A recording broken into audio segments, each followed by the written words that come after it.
Hey everybody, it's Party Elite here with another episode of Total Breakdown. We've got another fantastic tournament battle from the Warhammer Fantasy League today, a link to which is in the description down below. Now this time we're seeing the Lizardmen of Pippington face off against the Dark Elves of Razel. I apologize if I butchered that pronunciation. As is tradition, we're going to begin with a conversation about composition and deployment.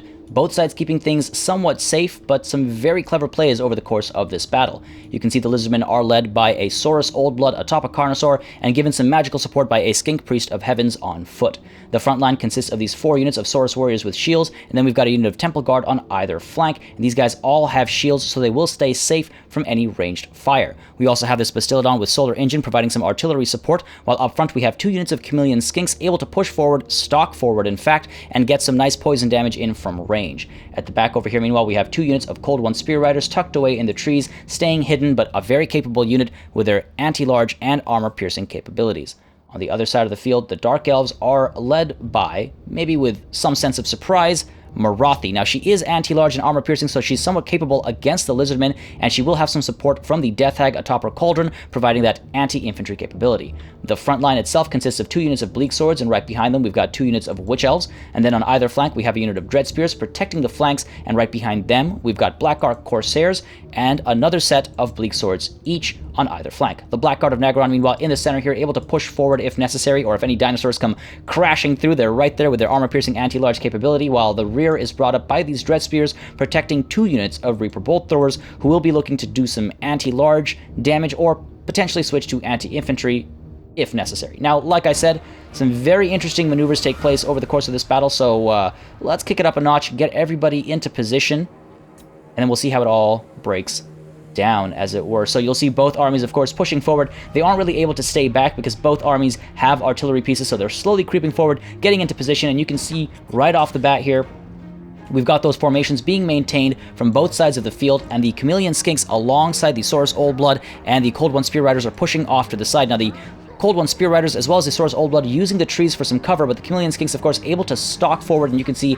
they can get terrifyingly close without being spotted at all. The Reaper Bolt Throwers now moving into position to open fire, and the front lines again forced to collide as both sides actually have artillery pieces. And meanwhile, on that left flank over there, you can see the Chameleon Skinks are beginning to open fire at those Dread Spears, hoping to get around, sneak around, and you can see the Dread Spears are actually rotating so that their shields are always facing the incoming fire. Meanwhile, over here, the Bastiladon is under fire from the Reaper Bolt Thrower. Great call there, taking down that artillery piece as quickly as possible, because of course there is morale damage to be done, and also damage to health coming in from that Bastiladon if it's able to open fire. Again, those Dread Spears just making sure their shields stay facing forward, while back here the Bastiladon with Solar Engine gets its first shot off, and I think it gets a little bit of damage on that Death Hag, in fact, but the ultimate target is the Blackguard of Nagaron, so great shot over there. Unfortunate positioning of that Death Hag, takes just a little bit of damage, just gets scuffed there, but the Blackguard of Nagaron are an excellent target for early damage. They are a very threatening unit against the Lizardmen, so doing that early damage to health and morale is priceless. You can see these Chameleon Skinks meanwhile continue to push out alongside the Saurus Old Blood and those 2 Cold One Spear Rider units,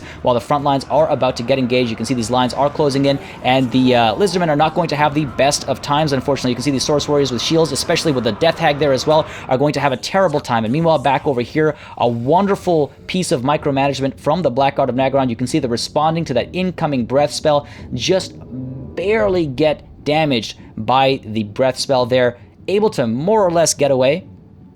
And it's always nice to highlight such excellent micromanagement. So wonderful play there, just able to dodge that breath spell and take only a touch of damage. Meanwhile, you can see the Death Hag continues to be, well, now is the focus of the Bastiladon with Solar Engine, but so too is this clump over here, because without some support, these Saurus Warriors with shields will very quickly fall apart. Meanwhile, Marathi is joined by these Witch Elves, as well as these Bleak Swords over here against this unit of Saurus Warriors with shields, and on this side we have, again, 3 infantry units, 1 very capable anti-infantry unit coming in against the Saurus Warriors with shields and these Temple Guard as well. So the Lizardmen front line is not in an ideal situation. That Bastiladon needs to provide some serious support, and you can see back here we've got these Chameleon Skinks pushing in and opening fire at the Reaper Bolt Thrower. A great call over there, trying to reduce that artillery support from the Dark Elves. And meanwhile, over here the Temple Guard get hit by Melkot's Mystifying Miasma, slowing them down and also causing a fair bit of damage, while you can see between terror and morale dropping in general. The Saurus warriors in the center here have given up on the fight already, pulling back. So a dangerous situation for the front line of the Lizardmen. They are already giving up, while off to the side here as well, those Temple Guard get caught by the Bleak Swords.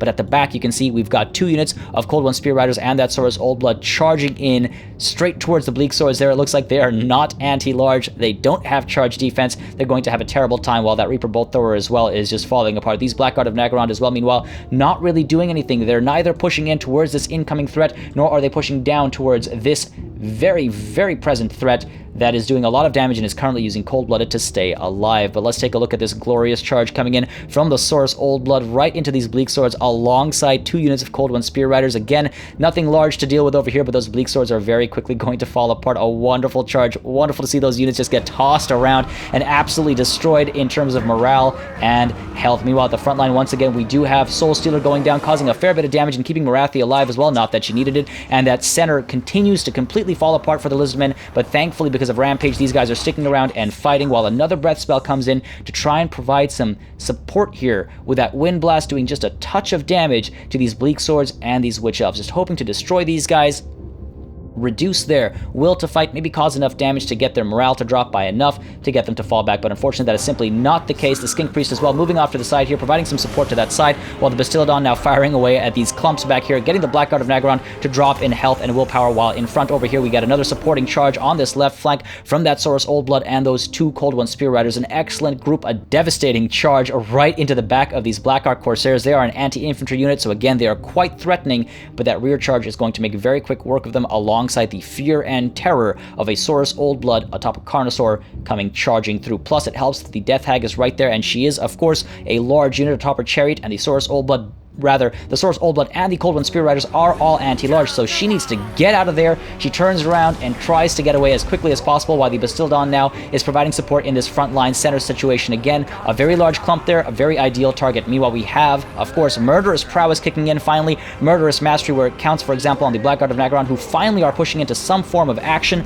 And back here you can see the Chameleon Skinks firing away still at the Reaper Bolt Thrower and at these Dread Spears as well, trying to reduce whatever they can. You can see the Reaper Bolt Thrower again just made to give up on the fight, not able to do much of anything, while another Wind Blast comes in over here again, trying to cause a fair bit of damage down this collection of Bleak Swords, these Witch Elves, some very threatening units there, and that one finally manages to do a fair bit of work, especially to morale, while the Death Hag over here gets a nice rear charge into those Saurus Warriors. In comes another shot from the Bastiladon with Solar Engine, again, just trying to devastate these guys, as we have some support coming in from the Temple Guards as well, and these Saurus Warriors with shields now pushing up over here, and the Cold One Spear Riders are trying to take care of whatever they can, but unfortunately engaged against some Dread Spears over here, so they need to pull back and push into some better situations. The Saurus Old Blood, meanwhile, pushing off to the right, trying to free up this Skink Priest of Heavens, charging to that Death Hag, doing a fair bit of damage, and the Death Hag is, again, large, so the Saurus Old Blood is an ideal unit to use against that Death Hag, giving chase, while over here these Witch Elves get a nice rear charge into the Saurus Warriors with shields. Again, that front line is absolutely devastated for the Lizardmen. Just look up and down the line. Apart from rampaging units, the Lizardmen do not really wish to stick around and fight.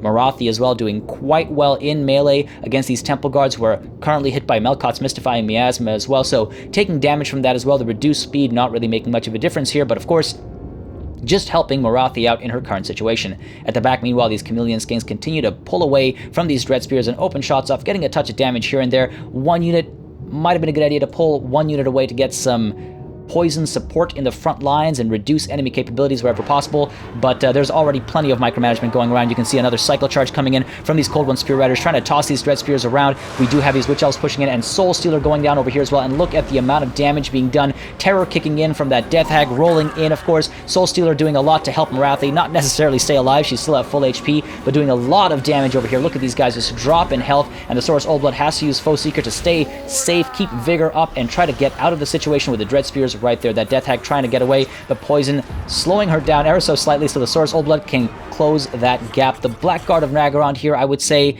really misused, unfortunately. They were helping in the center at first, and then they were turned around to help with this left flank against the Cold One Spear Riders, who, yes, they're a threatening unit, but that Blackguard of Naggarond should be sent down against the Bastiladon with Solar Engine. That thing has 81 kills. If they can be pushed down into the Bastiladon with Solar Engine alongside a unit of Dread Spears, that artillery fire would have been taken care of, or at least slowed down a long time ago. Meanwhile, you can see On the right as well, the Lizardmen are just absolutely having a terrible time. The Skink Priest of Heavens trying to stay safe, and over here the Source Old Blood using Foe Seeker to try and get away. Melkot's Mystifying Miasma though slowing him down and also causing a fair bit of damage, while the Bastiladon continues to fire away at this clump, getting some nice shots into the backs of these Witch Elves, the Blackguard of Naggarond, and we also have the Skinks atop the Bastiladon firing away, doing some damage as well. These Cold One Spear Riders are able to get away, but this unit is rampaging, so they are stuck in combat, while the Source Old Blood turns around and is trying to, I think, get away from Morathi. Again, she is anti-large and armor-piercing, so a dangerous engagement for the Source Old Blood atop the Carnosaur. And you can see back here we've got some units rallying, ready to push back into the fray, while again that Source Old Blood just trying to get away from this very threatening Morathi here.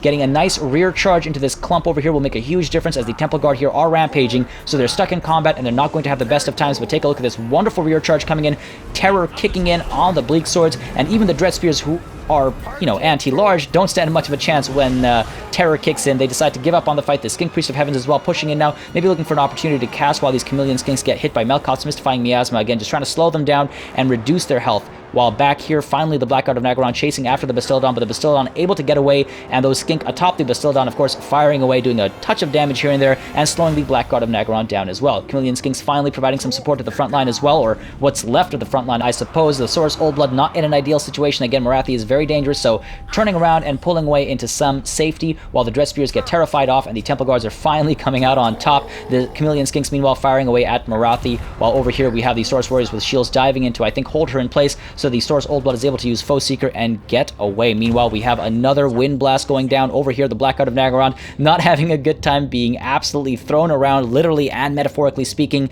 taking a fair bit of damage, and the Bastiladon with Solar Engine decides to, stay steady and turn around and charge in. So those poor, unfortunate souls of the Blackguard of Naggarond, well, are being dealt with. Now, we have a bunch of rallying units here from the Dark Elves as well, though, and they are pushing in towards what looks like a final engagement. We have the Source Old Blood charging in as well to eliminate the Blackguard of Naggarond once and for all, with some Terror kicking in. These guys are now routing as well, but Morathi is giving chase, of course, and the Source Old Blood and the Bastiladon with Solar Engine are in a bit of a dangerous situation. That Source Old Blood does charge in, tosses her aside, and now needs to get out of that horrible spot. You see, took a fair bit of damage, I think, with just one swing from Morathi. Uses Cold-Blooded, though, to stay alive, while over here the Chameleon Skinks are out of ammunition, so they are getting engaged in melee, while these Cold One Spear Riders are trying to get some nice rear charges in to scare off these Witch Elves and these Black Ark Corsairs wherever possible. Terror still continues to kick in, while the Bastiladon with Solar Engine, I think, pushing in for a nice rear charge into these Witch Elves, alongside that rear charge from the Source Old Blood as well, so wonderfully done there, causing terror, causing fear, causing routes across the board, while Morathi is having a terrible time as well, completely surrounded,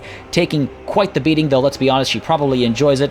However, the rest of the Dark Elves, not so much, as they shatter, and not in the hot kind of way as you might expect them to. Now, that was a very long and very drawn-out flanking maneuver that paid off for the Lizardmen in this battle, as they were able to very quickly eliminate both Reaper Bolt Throwers before much damage was done, and then they were providing support to, well, the front line at times, or keeping other units busy, because the front line was really collapsing. Now, the Dark Elves had the infantry engagements taken care of, but leaving the Bastiladon with Solar Engine unchecked and the inability to respond to the powerful flanking maneuver meant the Lizardmen really took the day. As always, make sure you subscribe to this channel for more Total War content and keep sending in those battle replays. I do think it's one of the best ways to learn, and it's always nice to highlight amazing battles from the community. Links to all of that is in the description down below. You can use Discord or the submission link I provide. Now, thank you very much for watching. I'll see you on the battlefield.